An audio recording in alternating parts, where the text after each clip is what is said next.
Hello everybody, कैसे हैं आप लोग। आजकल ज़िंदगी कितनी ज़्यादा आपाधापी चल रही है। लोग अपने आप में इतना ज़्यादा बिज़ी रहते हैं और ज़्यादातर लोगों की सेपरेट फैमिली होती है, तो अकेले रहते हैं। तो अकेले रहने की वजह से टाइम भी कम रहता है, तो ज़्यादातर लोग अपनी समस्याएं अपने परिवार वालों से भी नहीं बता सकते हैं और परिवार वालों के पास भी इतना टाइम नहीं रहता है कि वे एक दूसरे के साथ सुख दुख बांट सके। तो इस तरह से ज़्यादा लोग इस समय डिप्रेशन का शिकार हो रहे हैं। अर्थात जो हमारा मनोबल होता है, वो मनोबल ही हमारी ज़िंदगी का आधार होता है। और जैसे कि मनोबल शब्द सुनने में एकदम पर्वत की तरह अडिग रहता है, तो इसी तरह से हमारे जीवन में मनोबल का भी बहुत ज़्यादा महत्व होता है। और इस मनोबल को हमें हमेशा कठिन परिस्थितियों का सामना करने के लिए ऊर्जा की तरह एकत्रित करके रखना चाहिए। लेकिन कई बार ऐसा होता है कि जो मनोबल होता है हमारा टूट जाता है। इस मनोबल को टूटने के गिरने के कई कारण हो सकते हैं। जैसे कि कई बार जो विद्यार्थी होते हैं वो कंपटीशन एग्ज़ाम में कई बार बैठते हैं और बहुत तैयारी करते हैं, और तैयारी करने के बाद भी उनका सिलेक्शन नहीं होता है या नंबर नहीं आता है। तो वे अपने कारण नहीं टूटते हैं कि उनका नंबर क्यों नहीं आया। उन्हें लगता है कि दूसरे उस क्या बोलेंगे कि ये हर बार इस तरह से प्रिपरेशन करते हैं और हर बार ही इनका नंबर नहीं आता। तो इस तरह से वो डिप्रेशन में चले जाते हैं, और उनके डिप्रेशन में जाने का हमें पता भी नहीं चलता है, क्योंकि डिप्रेशन के जो सिम्टम्स होते हैं वो धीरे धीरे हमें खुद को ही समझ आते हैं। हमको भी नहीं पता चलता कि हम डिप्रेशन में जा रहे हैं। तो डिप्रेशन का जो सबसे पहला सिम्टम्स ये है कि आपको एकदम अकेलापन अच्छा लगता है, आपको किसी का हंसना बोलना नहीं अच्छा लगता है। और जब आप एकदम अकेले रहते हैं तो आपके अपने आप से ही कस चलती रहती है कि मैं क्या करूं, मैं क्या नहीं करूं, मेरी तो ज़िंदगी ही रुक गई है, अब तो मैं आगे ही नहीं बढ़ पाऊंगा। इस तरह से सोचते सोचते जो है विद्यार्थी डिप्रेशन में चले जाते हैं, और डिप्रेशन में जाने के बाद उन्हें नहीं पता चलता है कि उनके साथ में क्या प्रॉब्लम चल रही है, और वे इतना अधिक अपने जो है गहनता में डूबते चले जाते हैं अंधेरों में, कि यदि वे 5 मिनट के लिए भी अकेले रह जाएं तो वे उस समय सुसाइड कर लेते हैं या फिर सुसाइड करने की कोशिश करते हैं। और यदि उस समय वो कामयाब ना भी हो पाए, तो भी यदि किसी को ना पता चले कि व्यक्ति डिप्रेशन में है, तो वे दोबारा से भी यही कोशिश करता है। और जब तक वह डिप्रेशन से नहीं निकल जाएगा, वह जब तक ही अपने आप को ख़त्म करने की कोशिश करता है, क्योंकि वह उस समय अपने आप को दुनिया का सबसे ज़्यादा नाकाबिल समझने लगता है। तो हमें जो है डिप्रेशन में जाने से पहले हमेशा ये देखना चाहिए कि हम परिवार के लोगों को एक साथ रहना चाहिए और एक दूसरे के सुख दुख को शेयर करना चाहिए।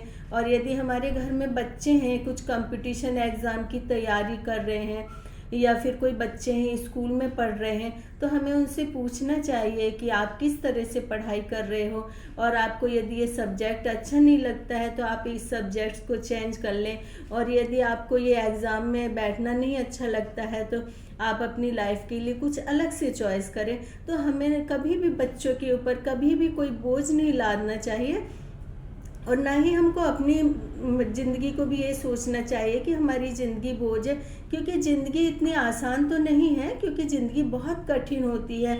ज़िंदगी का जो हर कदम होता है उसमें क्या आने वाला है, हमें क्या करना है, क्या घटित हो सकता है, हमें कुछ भी नहीं पता होता। तो इस सब के लिए हमको अपने आप से पहले से तैयार होनी चाहिए। जो हमारे अंदर संघर्षों से लड़ने की एनर्जी है, जो हमारे आसपास के लोग हैं वो हमें हमदर्दी तो दे सकते हैं, लेकिन जो हमें संघर्ष करने की अपना जो हमारे अंदर मजबूती है वो खुद ही अंदर से होनी चाहिए। हमें हमेशा ही, चाहे कोई बच्चे हो चाहे बड़े हो, उन्हें इतना ज़्यादा भी नाजुक नहीं होना चाहिए कि नहीं हमारे साथ तो ये हो गया तो अब हम इस काम को कैसे करें। क्योंकि ये जो डिप्रेशन होता है ये बहुत धीरे धीरे ही आप में आता है, और जब डिप्रेशन में आप चले जाते हैं तो उस समय तो आप कुछ भी नहीं कर सकते, क्योंकि आपके उस समय हाथ पैर भी काम करना बंद कर देते हैं, और कितना आप अपने आप को नुकसान पहुंचा सकते नहीं पता चलता है। क्योंकि डिप्रेशन में ज़्यादातर अपने आप को ही चोट पहुंचाते हैं, जैसे कि अपने नाखूनों को छीलते रहेंगे या फिर अपने को बहुत ज़्यादा चोट पहुंचा लेते हैं। तो डिप्रेशन के व्यक्ति को तो सबसे पहली बात तो यह है कि अकेले कभी छोड़ना ही नहीं चाहिए। और यदि आप किसी मनोचिकित्सक के पास भी ले जाते हैं तो इस टाइप के मनोचिकित्सक के पास ले जाएं कि वो उसे इमोशनल सपोर्ट भी करे, क्योंकि इस समय दवाओं से ज़्यादा इमोशनल सपोर्ट की ज़रूरत होती है और इस समय सहानुभूति की ज़रूरत नहीं होती है, सहानुभूति से ज़्यादा अपनेपन की ज़रूरत होती है। तो यदि आपका बच्चा या आपके घर में कोई फैमिली मेम्बर है वो डिप्रेशन में जिस वजह से चले गए हैं, एक तो वो वजह ही उनके सामने ना आने दें, उनसे ये समझा दें कि ये वजह आपके लिए कोई मायने नहीं रखती है। और यदि आपका बच्चा किसी बड़े कंपटीशन एग्ज़ाम की तैयारी कर रहा है, स्कूल में है, तो आप उसे ये प्रेशर ना डालें कि नहीं अब तो तुम फेल हो जाएगे, अब तो तुम पढ़ नहीं रहे, क्योंकि इन सबसे ज़्यादा ज़िंदगी ज़रूरी है। यदि आपका बच्चा या आपके फैमिली मेम्बर इस परेशानी से निकल सकते हैं तो ये समझ लिए कि वो ज़िंदगी में दूसरी डबल एनर्जी के साथ निकल कर के आएंगे और जिस असफलता के कारण वे डिप्रेशन में चले गए हैं उससे भी बहुत ज़्यादा दुगनी सफलता वो प्राप्त करेंगे। क्योंकि जो जीवन है, जीवन हमारे लिए बहुत अमूल्य है, तो ये जीवन हमारी धरोहर है, इस जीवन को बहुत हमें संभाल करके रखना पड़ता है। और जब व्यक्ति डिप्रेशन में चला जाता है तो उसे अपने घर के आसपास के मेंबर्स का भी नहीं पता रहता है कि कोई मेरे बारे में क्या सोच रहा है, क्या कर रहा है। तो इस समय हम सारी फैमिली मेंबर्स को उसे संभाल करके रखना है और उसके जो फ्रेंड्स हैं, अच्छे फ्रेंड्स हैं, उनसे भी कह दें कि इसका ध्यान रखें।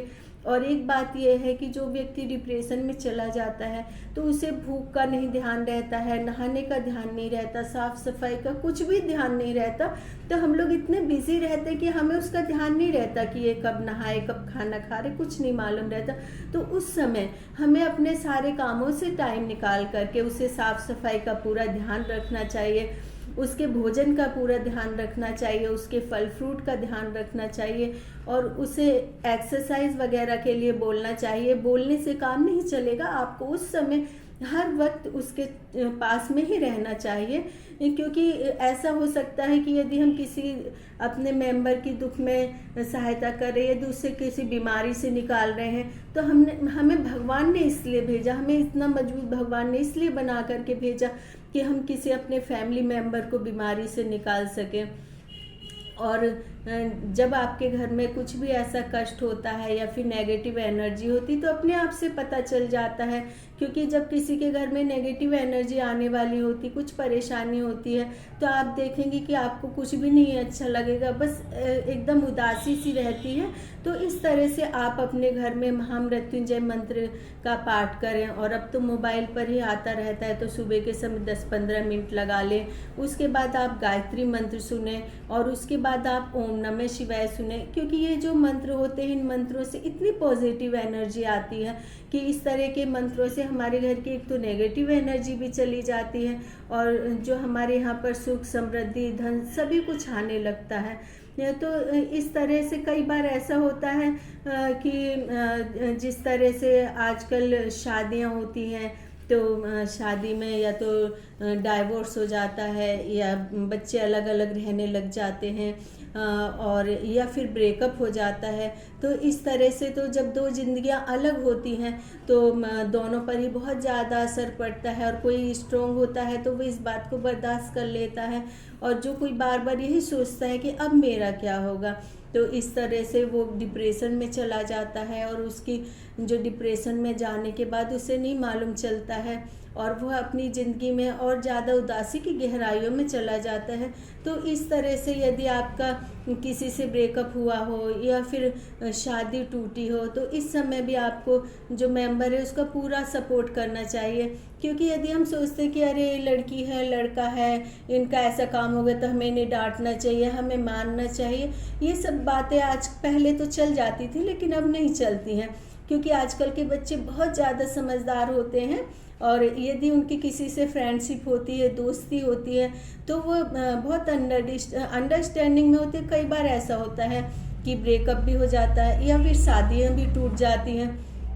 तो इसमें ऐसा भी हो सकता है कि कई बार परिस्थितियां ऐसी हो जाती हैं कि जिसमें लड़के लड़की दोनों में से कोई भी जिम्मेदार नहीं होता है, लेकिन इस समय हमारा काम ये है कि हमें बच्चों को संभालना है, उस समय पूरा सपोर्ट देना है उन्हें हर स्थिति से निकालने के लिए, क्योंकि हम उनके माता पिता होते हैं। और चाहे यदि बच्चे स्कूल में पढ़ाई कर रहे हैं, उनका स्कूल में मन नहीं लग रहा है, तो हम अपने बच्चे से पूछें कि उसका मन क्यों नहीं लग रहा है, उसके सामने ऐसी परिस्थितियाँ रखें कि उसे पढ़ाई भी इजी लगने लगे और वो पढ़ाई भी अच्छे से करने लगे, क्योंकि ये जो हमारा जीवन होता है, जीवन हमारे लिए बहुत ही ज़्यादा ज़रूरी होता है।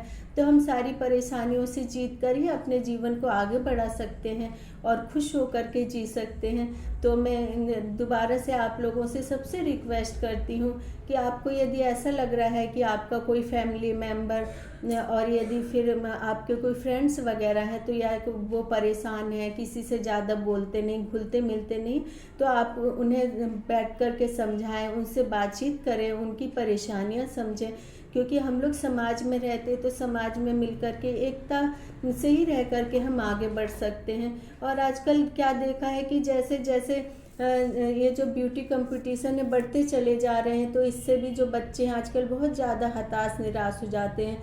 किसी के रंग रूप के ऊपर कमेंट्स किया जाता है, किसी की हाइट के ऊपर किया जाता है।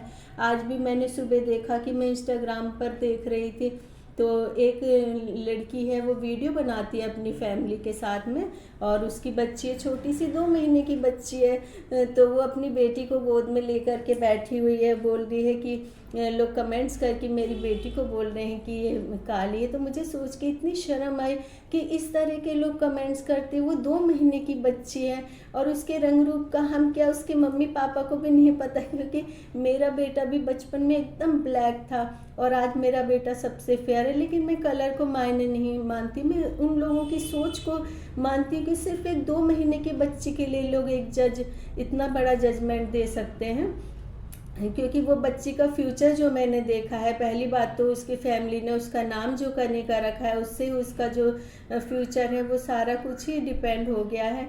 और आप देखिए कि वो बच्ची का मैंने ध्यान से देखा है कि जब भी वीडियो बनती है तो वो बच्ची उस वक्त बहुत अटेंडेंस देती है कि मेरे घर में मेरे फैमिली मेम्बर क्या कर रहे हैं। तो 2 महीने की बच्ची बहुत तेज़ दिमाग की है और वो बच्ची ही आगे बढ़कर या तो कहीं IAS ऑफिसर बनेगी, कहीं ना कहीं ऐसा सिलेक्शन हो जाएगा कि वो अपने मम्मी पापा के नाम से नहीं जानी जाएगी, उसकी मम्मी पापा उसके नाम से जाने जाएंगे। तो हम या आप किसी के रंग रूप या किसी भी तरह से लेकर के किसी को उदास हताश करने वाले कौन होते हैं।